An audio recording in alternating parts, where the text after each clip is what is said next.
ರೈತ ಬಾಂಧವರೇ, ಈಗ ಕೇಳಿ ICAR ಕೃಷಿ ವಿಜ್ಞಾನ ಕೇಂದ್ರ ಶಿವಮೊಗ್ಗದಲ್ಲಿ ಹಮ್ಮಿಕೊಂಡ ಕೃಷಿ ಭೂಮಿ ಉಳಿಸಿ ಅಭಿಯಾನ 2026 ಖೇತ್ ಬಚಾವೋ ಅಭಿಯಾನ 2026 ಕುರಿತು ಬಾನುಲಿ ವರದಿಯ ಮುಂದುವರೆದ ಭಾಗ. ಕಾರ್ಯಕ್ರಮ ನಿರೂಪಿಸಿದವರು ಡಾಕ್ಟರ್ ಆರ್ ಗಿರೀಶ್. ಈಗ ಮುಖ್ಯ ಅತಿಥಿಗಳಾದಂತಹ ಶ್ರೀಯುತ ಶ್ರೀ ಸಿದ್ಧಲಿಂಗಪ್ಪ ನಿಂಬೆಗುಂದಿ ಅವರು, ಜಿಲ್ಲಾಧ್ಯಕ್ಷರು, ಜಿಲ್ಲಾ ರೈತ ಮೋರ್ಚಾ ಶಿವಮೊಗ್ಗ, ಇವರು ಈ ಒಂದು ಕಾರ್ಯಕ್ರಮ ಉದ್ದೇಶಿಸಿ ಮಾತಾಡ್ತಾರೆ.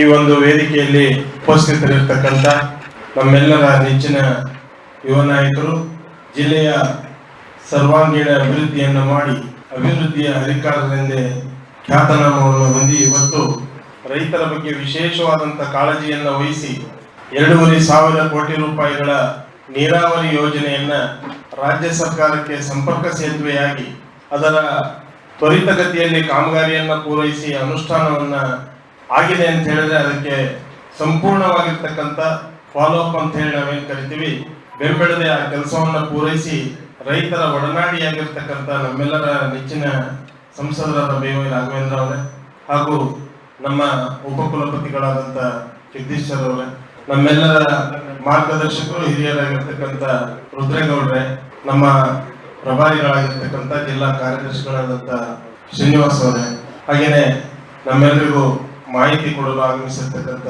ಸಂಪನ್ಮೂಲ ವ್ಯಕ್ತಿಗಳೇ, ಜಿಲ್ಲೆಯ ರೈತ ಮೋರ್ಚಾದ ಎಲ್ಲ ಪದಾಧಿಕಾರಿಗಳೇ, ರೈತ ಬಂಧುಗಳೇ, ಕೃಷಿ ಸಖಿಯರೇ, ವಿಶೇಷವಾಗಿ ದೇಶದ ಪ್ರಧಾನಮಂತ್ರಿಗಳು ಈ ದೇಶದ ಮಣ್ಣನ್ನು ಸಂರಕ್ಷಣೆ ಮಾಡಬೇಕು, ಆರೋಗ್ಯವಂತ ಸಮಾಜವನ್ನು ನಿರ್ಮಾಣ ಮಾಡಬೇಕು, ಆ ಮೂಲಕ ಸದೃಢ ಭಾರತದ ನಿರ್ಮಾಣ ಆಗಬೇಕು ಎನ್ನುವಂಥ ಕನಸಿನೊಂದಿಗೆ ನಮ್ಮೆಲ್ಲರಿಗೂ ಕರೆಯ ಕೊಟ್ಟಿರುವ ಈ ಸಂದರ್ಭದಲ್ಲಿ ಶಿವಮೊಗ್ಗ ಜಿಲ್ಲೆಯಾದ್ಯಂತ 1000 ಸಣ್ಣ ಸಣ್ಣ ರೈತರನ್ನ ಒಟ್ಟುಗೂಡಿಸಿ ಸಭೆಗಳನ್ನು ಮಾಡಬೇಕು, ಸಾವಯವ ಕೃಷಿ ಬಗ್ಗೆ ಚಿಂತನೆ ಮಾಡಬೇಕು, ನೈಸರ್ಗಿಕ ಕೃಷಿಯನ್ನ ನಾವೆಲ್ಲರೂ ಕೂಡ ಅಳವಡಿಸ್ಕೋಬೇಕು, 10,000 ಜನರಿಗೆ ನಾವು ತಲುಪುವಂತ ಪ್ರಯತ್ನವನ್ನ ಮಾಡಬೇಕು. ಅದರಲ್ಲಿ ಕನಿಷ್ಠ ಒಂದು 500ರಿಂದ 1000 ಜನ ನೈಸರ್ಗಿಕ ಕೃಷಿ ಕಡೆಗೆ ಒಲವನ್ನ ತೋರಿಸಿದ್ರೆ ನಮ್ಮ ಪ್ರಯತ್ನ ಸಾರ್ಥಕ ಆಗುತ್ತೆ ಅನ್ನುವಂಥ ದಿಕ್ಕಿನಲ್ಲಿ ಪ್ರಯತ್ನವನ್ನು ಮಾಡ್ತಾ ಇದ್ದೇವೆ. ಮೊನ್ನೆ ಶಿಕಾರಿಪುರದಲ್ಲಿ ಸುಮಾರು 350 ಹೆಚ್ಚು ರೈತರನ್ನು ಸೇರಿಸಿ 3 ಜನ ವಿಜ್ಞಾನಿಗಳನ್ನು ಕರೆಸಿ ಮಾಹಿತಿಯನ್ನು ಕೊಡುವಂಥ ಪ್ರಯತ್ನ ಮಾಡಿದ್ವಿ.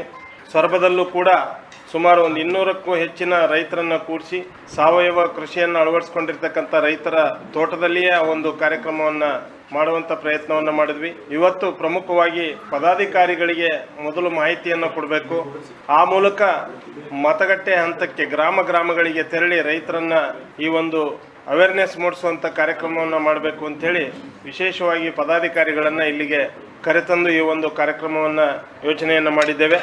ಈ ಸಂದರ್ಭದಲ್ಲಿ ಹೇಳೋದು ಇಷ್ಟೇ, ಭಾರತ ಅಮೃತ ಕಾಲದಲ್ಲಿದೆ.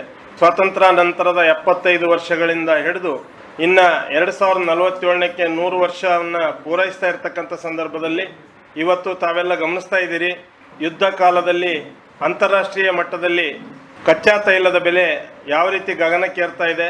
ನಾವು ಬಳಸ್ತಕ್ಕಂಥ ಎಲ್ಲ ಉತ್ಪನ್ನಗಳು ಕೂಡ ಪೆಟ್ರೋಲಿಯಂ ಆಧಾರಿತ ಉತ್ಪನ್ನಗಳಾಗಿರೋದ್ರಿಂದ ನಮ್ಮ ಬದುಕು, ಜನಜೀವನ ದುಬಾರಿಯತ್ತ ಹೋಗ್ತಾ ಇದೆ. ದೇಶವು ಕೂಡ ನಾವೇನು 2047ಕ್ಕೆ ಆರ್ಥಿಕತೆಯಲ್ಲಿ ಮೊದಲನೇ ಸ್ಥಾನವನ್ನು ಮುಟ್ಟಬೇಕು ಅಂಥೇಳಿ ಕನಸನ್ನು ಕಾಣ್ತಾ ಇದ್ವಿ. ಬಹುಶಃ ಅದಕ್ಕೊಂದು ಕೊಡಲಿ ಏಟು ಅಂತ ಹೇಳಿದರೆ ತಪ್ಪಾಗಲಾರ್ದು. ಈಗ ಸ್ವದೇಶಿ ಚಿಂತನೆಯನ್ನು ಅಳವಡಿಸ್ಕೋಬೇಕು, ದೇಶೀಯ ಉತ್ಪನ್ನಗಳನ್ನು ಬಳಸಬೇಕು.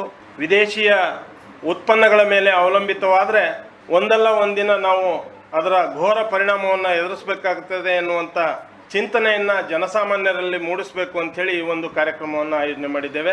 ದಯಮಾಡಿ ನಾವೆಲ್ಲರೂ ಕೂಡ ಆದಷ್ಟು ಸ್ವದೇಶಿ ವಸ್ತುಗಳನ್ನು ಬಳಸೋದ್ರ ಕಡೆ ಗಮನ ಕೊಡೋಣ. ಪೆಟ್ರೋಲಿಯಂ ಉತ್ಪನ್ನಗಳನ್ನು ಯಾವ್ಯಾವುದೆಲ್ಲ ನಾವು ಹೆಚ್ಚಾಗಿ ಬಳಸ್ತಾ ಇದ್ದೇವೆ, ಪ್ಲಾಸ್ಟಿಕ್ಕಿಂದ ಹಿಡಿದು ನಾವು ಉಡುವ ಬಟ್ಟೆಯಿಂದ ಹಿಡಿದು ಎಲ್ಲದೂ ಕೂಡ ಅದರ ಮೇಲೆ ಅವಲಂಬಿತ ಆಗಿದ್ದೇವೆ. ದಯಮಾಡಿ ದೇಶೀಯ ವಸ್ತುಗಳನ್ನು ಬಳಸುವಂಥ ಪ್ರಯತ್ನದ ಜೊತೆಗೆ ನೈಸರ್ಗಿಕ ಕೃಷಿಗೆ ಆದ್ಯತೆಯನ್ನು ಕೊಡಬೇಕು.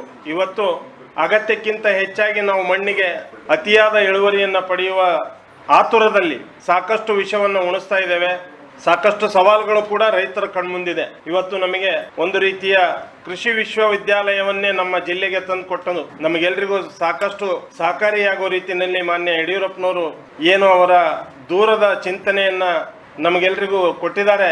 ಅದಕ್ಕೆ ನಾವು ಕೃತಜ್ಞತೆಯಿಂದ ಅವರು ಕೊಟ್ಟಿರ್ತಕ್ಕಂಥ ಉಪಯೋಗವನ್ನು ಸದುಪಯೋಗ ಪಡಿಸ್ಕೊಂಡು ನೇರವಾಗಿ ಕೃಷಿ ವಿಜ್ಞಾನಿಗಳೊಂದಿಗೆ, ತಜ್ಞರೊಂದಿಗೆ ಸಂಪರ್ಕವನ್ನು ಇಟ್ಕೊಂಡು ನೈಸರ್ಗಿಕ ಕೃಷಿಯನ್ನು ಅಳವಡಿಸಿಕೊಂಡು ನಮ್ಮ ಜೀವನವನ್ನು ರೂಪಿಸಿಕೊಂಡಿದ್ದೆ. ಆದರೆ ಬಹುಶಃ 2047ಕ್ಕೆ ಭಾರತ ನಂಬರ್ 1 ಆರ್ಥಿಕತೆಯನ್ನು ಹೊಂದೋದಕ್ಕೆ ಸಾಧ್ಯ ಆಗುತ್ತೆ.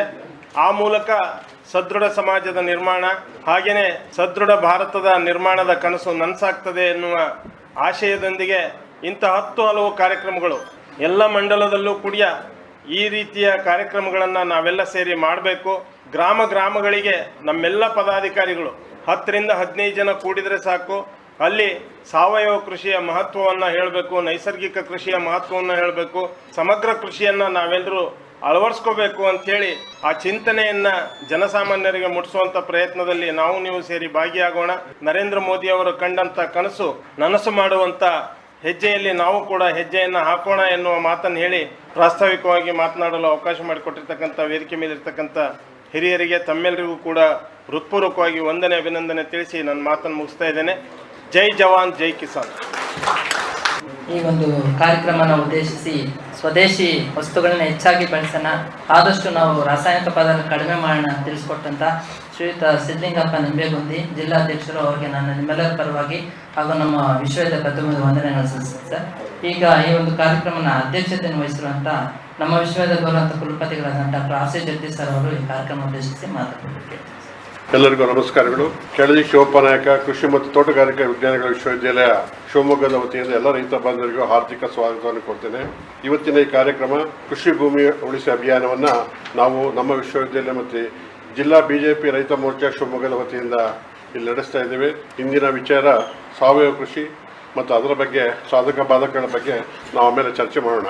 ಮುಖ್ಯವಾಗಿ ಈ ಸಮಾರಂಭದಲ್ಲಿ ಭಾಗವಹಿಸಿ ಉದ್ಘಾಟನೆ ಮಾಡಿರುವ ನಮ್ಮೆಲ್ಲರ ನೆಚ್ಚಿನ ಸಂಸದರಾದ ಶ್ರೀ BY ರಾಘವೇಂದ್ರಜಿಯವರೇ, ಅದೇ ರೀತಿ ಗೌರವ ಉಪಸ್ಥಿತಿಯನ್ನು ಇರುವ ಸನ್ಮಾನ್ಯ ಶ್ರೀ ಎಸ್ ರುದ್ರೇಗೌಡ ಸಾಹೇಬ್ರೆ, ಅದೇ ರೀತಿ ಬಿಜೆಪಿ ರೈತ ಮೋರ್ಚಾದ ಎಲ್ಲ ಪದಾಧಿಕಾರಿಗಳಾದ ಸಿದ್ಧಲಿಂಗಪ್ಪನವರೇ, ಶ್ರೀನಿವಾಸ್ ಅವರೇ, ಕುಮಾರ್ ನಾಯ್ಡು ಅವರೇ, ನಮ್ಮ ವಿಶ್ವವಿದ್ಯಾಲಯದ ವಿಷ್ಣು ನಿರ್ದೇಶಕರಾದ ಡಾಕ್ಟರ್ ರಾಘವೇಂದ್ರ ಬೆಸ್ತ ಅವರೇ, ಡಾಕ್ಟರ್ ಸುನೀಲ್ ಅವರೇ, ಹನುಮಂತ ಸ್ವಾಮಿ ಅವರೇ ಮತ್ತು ಎಲ್ಲ ರೈತ ಬಾಂಧವರೇ, ರೈತ ಮಹಿಳೆಯರೇ ಮತ್ತು ಕೃಷಿ ಸಖಿಯರೇ, ನಮ್ಮ ವಿಶ್ವವಿದ್ಯಾಲಯ ಈ ಅಭಿಯಾನವನ್ನು ಸುಮಾರು 5 ಜಿಲ್ಲೆಗಳಲ್ಲಿ ನಡೆಸ್ತಾ ಇದೆ.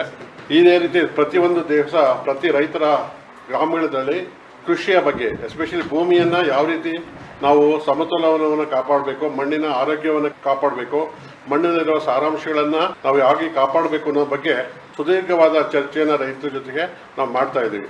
ಅದೇ ಅಲ್ಲದೆ ರೈತರಾಗೆ ಜಮೀನುಗಳಲ್ಲಿ ಅಲ್ಲಿ ನಾವು ಸಾಯಿಲ್ ತಗೊಂಡು ಬಂದು ನಮ್ಮ ವಿಶ್ವವಿದ್ಯಾಲಯದ ಸಾಯಿಲ್ ಟೆಸ್ಟ್ ಲ್ಯಾಬ್ರೇಟರಿಯಲ್ಲಿ ಮಾಡ್ತಾ ಇದ್ದೀವಿ ಮತ್ತು ಅವರಿಗೆ ಅದನ್ನು ತಲುಪಿಸುವಂಥ ಕೆಲಸವನ್ನು ಮಾಡ್ತಾ ಇದ್ದೀವಿ.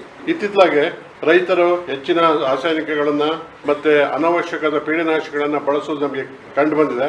ನಾವೆಲ್ಲ ಗ್ರೀನ್ ರೆವಲ್ಯೂಷನಲ್ಲಿ ಹೇಳಿದಾಗೆ ಹೆಚ್ಚಿನ ಒಂದು ಗೊಬ್ಬರಗಳನ್ನು ಮತ್ತು ಪೀಡನಾಶಕಗಳನ್ನು ಬಳಸೋದ್ರಿಂದ ಭೂಮಿ ಸ್ವಲ್ಪ ಕಲುಷಿತಗೊಂಡಿದೆ.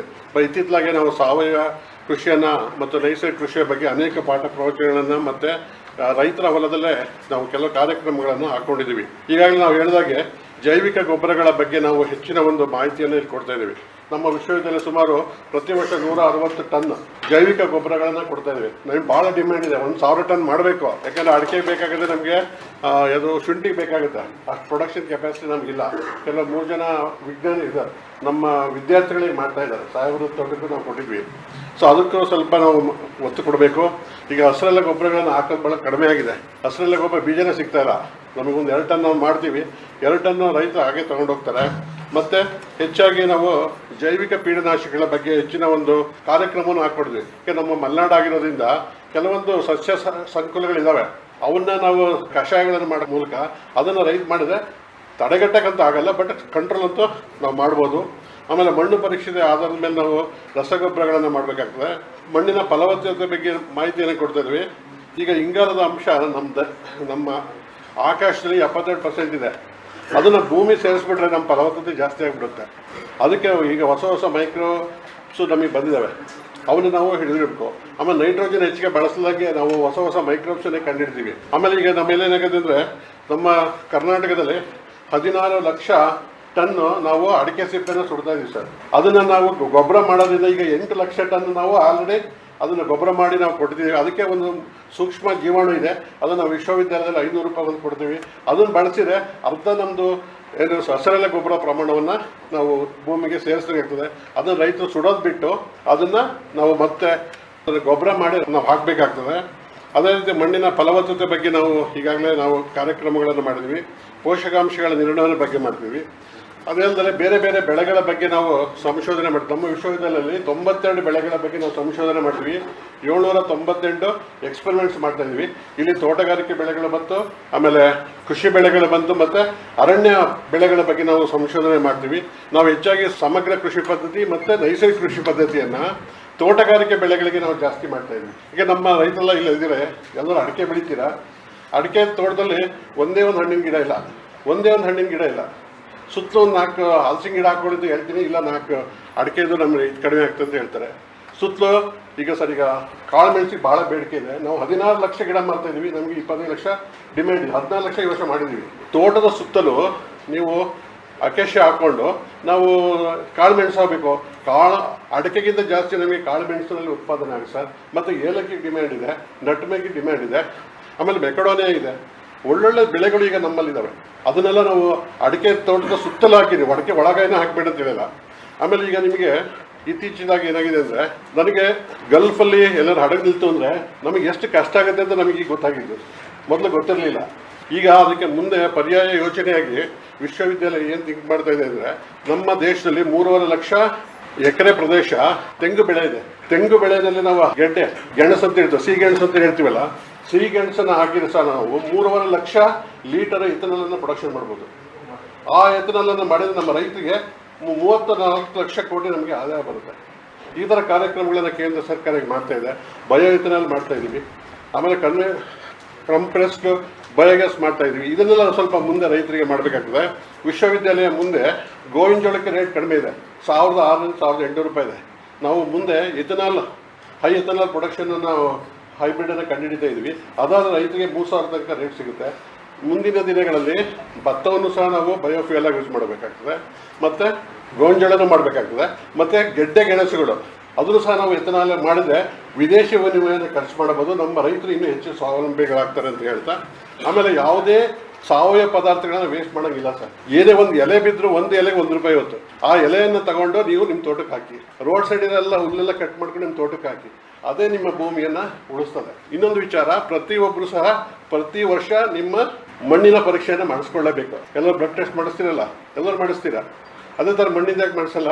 ಎರಡನೇ ವಿಚಾರ, ಬೆಳಗ್ಗೆ ಎದ್ದು ಎಲ್ಲರೂ ತೋಟ ಸುತ್ತರಿಬೇಕು. ಪ್ರತಿಯೊಂದು ಗಿಡ ಏನೇನಿದೆ ಅಂತ ನೋಡಬೇಕು. ನಾವು ಹೆಂಗೆ ಫೀಲ್ಡಿಗೆ ಹೋಗ್ತಿಲ್ಲ ಆ ಥರ, ಆಫೀಸಿಗೆ ಬರ್ತಿಲ್ಲ ಆ ಥರ ಮಾಡಬೇಕು. ಮತ್ತು ನಾವು ಸೇರಿದರೆ ಈ ವಿಶ್ವವಿದ್ಯಾಲಯ ಮತ್ತು ರೈತ ಸಮೂಹವನ್ನು ಹೆಚ್ಚಿನ ಮಟ್ಟಕ್ಕೆ ಹೇಳ್ಬೋದು. ಇನ್ನು ವಿಚಾರ ಅಂತ ಹೇಳಿದ್ರೆ, ಒಂದೇ ಬೆಳೆ ಬಗ್ಗೆ ಬಿಟ್ಟು ಎಲ್ಲ ಬೆಳೆಗಳನ್ನು ಬೆಳೆದ್ರೆ ಮತ್ತು ಸಾವಯವ ಪದಾರ್ಥಗಳನ್ನು ಉಪಯೋಗಿಸಿ ನಮ್ಮ ಇದಕ್ಕಾಗಿದ್ರೆ ಮಾಡ್ಬೋದು. ಇವತ್ತು ಪ್ರತಿ ಮನೆಗೂ ಸರ್ ಈಗ ಒಂದು ಮನೆಯಲ್ಲಿ 1.5 ರಿಂದ 2 kg ತರಕಾರಿ ವೇಸ್ಟ್ ಬರ್ತದೆ. ಅದನ್ನ ಏನು ಮಾಡ್ತೀವಿ ನಾವು, ಇದಕ್ಕಾಗ್ತದೆ. ಮೊದಲು ನಮ್ಮ ಮನೆಯಲ್ಲೆಲ್ಲ ಹಿತ್ತಲಲ್ಲಿ ತಿಪ್ಪೆ ಇತ್ತು, ಈಗ ತಿಪ್ಪೆನೇ ಇಲ್ಲ. ಈಗ ಆ ದೃಷ್ಟಿಯಿಂದ ಅದನ್ನು ನಾವು ಗ್ಯಾಸನ್ನು ಮಾಡಿ ಕನ್ವರ್ಟ್ ಮಾಡ್ಬೋದು. ಈಗ CBG ಅಂತ ಬಂದಿದೆ. ಎರಡನೇದಾಗಿ ಅದನ್ನು ನಮ್ಮ ತೋಟಕ್ಕೆ ಹಾಕಿದ್ರೆ ಗೊಬ್ಬರ ಆಗ್ತದೆ. ಆಮೇಲೆ ತರಕಾರಿ ಮಾರ್ಕೆಟಲ್ಲಿ ಎವ್ರಿ ಡೇ ಸರ್ 10 ಟನ್ ಸಿಗ್ತಾ ಇದೆ. ನಮ್ಮ ಹುಡುಗರು ತಂದು 40 ಟನ್ನನ್ನು ವರ್ಮಿ ಕಾಂಪೋಸ್ಟ್ ಮಾಡಿ ಸರ್, ಪುಕ್ಕಟೆ ಸಿಗುತ್ತೆ ಸರ್. ಅಲ್ಲಿ ಭಾನುವಾರ ಬೆಳಗ್ಗೆ ಹೋಗ್ಬಿಟ್ರೆ ಟ್ರ್ಯಾಕ್ಟರ್ ಅವರೇ ತಂದು ಇಲ್ಲಿ ಹಾಕ್ತಾರೆ. ನಮ್ಮ ಹುಡುಗರು ವರ್ಮಿ ಕಾಂಪೋಸ್ಟ್ ಮಾಡ್ಬೋದು. ಈ ಥರ ವರ್ಮಿ ಕಾಂಪೋಸ್ಟ್ ಮಾಡಿ ನೀವು ಅದನ್ನ ಹಾಕಬೇಕು ಅಂತ ಹೇಳ್ತಾ, ಈ ಸಮಾರಂಭದಲ್ಲಿ ನನಗೆ ಆಗಮಿಸಿ ನನಗೆ ಮಾತಾಡಲು ಅವಕಾಶ ಮಾಡಿಕೊಟ್ಟು ಎಲ್ಲರಿಗೂ ಅನಿಸಿ ನನ್ನ ಮತ್ತೆ ಮುಗಿಸ್ತೇನೆ. ರೈತರು ನಾವು ಏನು ಕೃಷಿ ತ್ಯಾಜ್ಯ ಹೆಚ್ಚಾಗಿ ಸಿಗ್ತಿದೆ ಅದನ್ನ ನಾವು ಮರುಬಳಕೆ ಮಾಡಬೇಕು. ಜೊತೆಗೆ ನೈಸರ್ಗಿಕ ಕೃಷಿಗೆ ಒತ್ತು ಕೊಟ್ಟು ಸಮತೋಲನ ರಸಗೊಬ್ಬರಗಳ ಬಳಕೆ ಮಾಡಬೇಕಂತ ತಿಳಿಸ್ಕೊಡ್ತಾ ಈ ಒಂದು ಕಾರ್ಯಕ್ರಮದ ಅಧ್ಯಕ್ಷತೆಯನ್ನು ವಹಿಸಿ ಈ ಅಧ್ಯಕ್ಷರ ನುಡಿಯನ್ನು ನಡೆಸಿಕೊಟ್ಟಂತ ಡಾಕ್ಟರ್ R.C. ಜಗದೀಶ್ ಸರ್ ಅವರಿಗೆ ನಾನು ನಿಮ್ಮೆಲ್ಲರ ಪರವಾಗಿ ಹಾಗೂ ನಮ್ಮ ಕೃಷಿ ವಿಜ್ಞಾನಕ್ಕೆ ತುಂಬಿದ ವಂದನೆ ನಡೆಸುತ್ತೇನೆ. ಈಗ ಕಡೆಯದಾಗಿ ವೇದಿಕೆ ಕಾರ್ಯಕ್ರಮದ ವಂದನಾರ್ಪಣೆ ಡಾಕ್ಟರ್ ರುದ್ರೇಗೌಡ ಅವರು ನಡೆಸಿಕೊಡ್ಬೇಕಂತ. ಎಲ್ಲರಿಗೂ ನಮಸ್ಕಾರ. ಇವತ್ತಿನ ಒಂದು ಕೃಷಿ ಭೂಮಿ ಉಳಿಸಿ ಅಭಿಯಾನ ಸಾವಯವ ಕೃಷಿ ತರಬೇತಿ ಮತ್ತು ಮಾಹಿತಿ ಕಾರ್ಯಾಗಾರ ಉದ್ಘಾಟಕರಾದಂತಹ ನಮ್ಮ ನೆಚ್ಚಿನ ಮಾನ್ಯ ಸಂಸದರಾದಂಥ ಶ್ರೀ BY ರಾಘವೇಂದ್ರ ಸರ್ ಅವರಿಗೆ ನಮ್ಮ ಕೃಷಿ ವಿಜ್ಞಾನದ ಪರವಾಗಿ ಪೂರಕವಾದ ವಂದನೆಗಳು ಸರ್. ಅದೇ ಥರ ಈ ಕಾರ್ಯಕ್ರಮದ ಅಧ್ಯಕ್ಷತೆಯನ್ನು ವಹಿಸಿದಂತಹ ನಮ್ಮ ನೆಚ್ಚಿನ ಕುಲಪತಿಗಳಾದಂತಹ ಡಾಕ್ಟರ್ R.C. ಜಗದೀಶ್ ಸರ್, ಗೌರವಾನ್ವಿತ ಕುಲಪತಿಗಳು ಹೋಗಿ ಸಹ ಧನ್ಯವಾದಗಳು. ಅದೇ ಥರವಾಗಿ ಈ ಕಾರ್ಯಕ್ರಮದ ಪ್ರಾಸ್ತಾವಿಕ ನುಡಿದಂತಹ ವಿಸ್ತರಣಾ ನಿರ್ದೇಶಕರು doctor Raghavendra K. Mesra sir ಅವರಿಗೂ ನಮ್ಮ ಶಿಕ್ಷಣ ಕೇಂದ್ರದ ಪೂರ್ವಕ ಧನ್ಯವಾದಗಳು. ಸೊ ಅದೇ ಥರ ಈ ಕಾರ್ಯಕ್ರಮದ ಮುಖ್ಯ ಅತಿಥಿಗಳಾದಂತಹ ಗೌರವ ಉಪಸ್ಥಿತಿಯಾದಂತಹ ಸನ್ಮಾನ್ಯ ಶ್ರೀ S. ರುದ್ರೇಗೌಡ ಸರ್, ಮಾಜಿ ವಿಧಾನ ಪರಿಷತ್ ಸದಸ್ಯರು, ಅವರಿಗೂ ಸಹ ನಮ್ಮ ಕೃಷಿಯಿಂದ ಪರವಾಗಿ ಪೂರಕ ವಂದನೆಗಳು. ಅದೇ ತರವಾಗಿ ಮುಖ್ಯ ಅತಿಥಿಗಳಾದಂಥ ಶ್ರೀ ಸಿದ್ಧಲಿಂಗಪ್ಪ ನಿಂಬೇಗುಂದಿ, ಜಿಲ್ಲಾಧ್ಯಕ್ಷರು ಜಿಲ್ಲಾ ರೈತ ಮೋರ್ಚಾ ಶಿವಮೊಗ್ಗ, ಅವರಿಗೂ ಸಹ ನಮ್ಮ ಕೆವಿಕೆ ವತಿಯಿಂದ ಧನ್ಯವಾದಗಳು. ಅದೇ ಥರ ಆದಂಥ ಶ್ರೀನಿವಾಸ್ ಎಂ, ಪ್ರಭಾರಿಗಳು ಜಿಲ್ಲಾ ರೈತ ಮೋರ್ಚಾ ಶಿವಮೊಗ್ಗ, ಅವರಿಗೂ ಸಹ ನಮ್ಮ ಕೃಷಿ ವಿಧಾನ ಪರವಾಗಿ ವಂದನೆಗಳು. ಅದೇ ಥರ ಕುಮಾರ್ ನಾಯ್ಡು, ಕೃಷಿ ಪಂಡಿತ ರಾಜ್ಯ ಪ್ರಶಸ್ತಿ ವಿಜೇತರು ಹಾಗೂ ಜಿಲ್ಲಾ ಪ್ರಧಾನ ಕಾರ್ಯದರ್ಶಿ ರೈತ ಮೋರ್ಚಾ, ಅವರಿಗೂ ವಂದನೆಗಳು. ಮತ್ತು ನಮ್ಮ ವಿಶ್ವವಿದ್ಯಾಲಯದ ವಿಸ್ತರಣಾ ನಿರ್ದೇಶಕರಾದಂಥ ಡಾಕ್ಟರ್ BC ಹನುಮಂತ ಸ್ವಾಮಿ ಸರ್ ಅವರಿಗೂ ಸಹ ಹೃತ್ಪೂರ್ವಕವಾದ ವಂದನೆಗಳು. ಅದೇ ಥರ ಶ್ರೀ ಗಣೇಶ್ ಬಿಳಿಕಿ, ಜಿಲ್ಲಾ ಪ್ರಧಾನ ಕಾರ್ಯದರ್ಶಿ ರೈತ ಮೋರ್ಚಾ ಶಿವಮೊಗ್ಗ, ಅವ್ರಿಗೂ ನಮ್ಮ ಕೃಷಿಯಿಂದ ಪರವಾಗಿ ಹೃತ್ಪೂರ್ವಕವಾದ ವಂದನೆಗಳು. ಮತ್ತು ನಮ್ಮ ಕೃಷಿ ವಿಜ್ಞಾನ ಕೇಂದ್ರದ ಹಿರಿಯ ವಿಜ್ಞಾನಿ ಮತ್ತು ಮುಖ್ಯಸ್ಥರಾದಂಥ ಡಾಕ್ಟರ್ C ಸುನಿಲ್ ಸರ್ ಅವರಿಗೂ ಸಹ ನಿಮ್ಮೆಲ್ಲರ ವಾಗಿ ಮತ್ತು ನನ್ನ ವೈಯಕ್ತಿಕವಾಗಿ ಹೃತ್ಪೂರ್ವಕವಾದ ವಂದನೆಗಳು. ಅದೇ ಥರವಾಗಿ ಜಿಲ್ಲಾ BJP ರೈತ ಮೋರ್ಚಾ ಅವರೆಲ್ಲ ಸದಸ್ಯರಿಗೂ ಸಹ ನಮ್ಮ ಕೃಷಿಯಿಂದ ಪರವಾಗಿ ಮತ್ತು ನನ್ನ ವೈಯಕ್ತಿಕ ಎಲ್ಲರಿಗೂ ಹೃತ್ಪೂರ್ವಕವಾದ ವಂದನೆಗಳು. ಅದೇ ಥರವಾಗಿ ಈ ಕಾರ್ಯಕ್ರಮಕ್ಕೆ ಭಾಗವಹಿಸಿದಂಥ ಎಲ್ಲ ರೈತ ಮಹಿಳೆಯರಿಗೂ ಸಹ ನಮ್ಮ ಕೃಷಿಯಿಂದ ಪರವಾಗಿ ಹೃತ್ಪೂರ್ವಕವಾದ ವಂದನೆಗಳು. ಡಾಕ್ಟರ್ ರುದ್ರೇಗೌಡ ಅವರ ವಂದನಾರ್ಪಣೆಯೊಂದಿಗೆ ಕಾರ್ಯಕ್ರಮ ಮುಕ್ತಾಯವಾಯಿತು. ಇದುವರೆಗೆ ICAR ಕೃಷಿ ವಿಜ್ಞಾನ ಕೇಂದ್ರ ಶಿವಮೊಗ್ಗದಲ್ಲಿ ಹಮ್ಮಿಕೊಂಡ ಕೃಷಿ ಭೂಮಿ ಉಳಿಸಿ ಅಭಿಯಾನ ಖೇತ್ ಬಚಾವೋ ಅಭಿಯಾನ 2026 ಕುರಿತು ಬಾನುಲಿ ವರದಿಯ ಮುಂದುವರೆದ ಭಾಗವನ್ನ ಕೇಳಿದಿರಿ. ಕಾರ್ಯಕ್ರಮ ನಿರೂಪಿಸಿದವರು ಡಾಕ್ಟರ್ R ಗಿರೀಶ್. ಹೊರಾಂಗಣ ಧ್ವನಿ ಮುದ್ರಣಕ್ಕೆ ತೆರಳಿ ಕಾರ್ಯಕ್ರಮ ಪ್ರಸ್ತುತಪಡಿಸಿ ನಿರ್ಮಾಣ ಮಾಡಿದವರು ಡಾಕ್ಟರ್ SM ಸುಧಾಕರ್. ನಿರ್ಮಾಣ ಸಹಾಯ ಶಬಾನಾ ಬಾನು.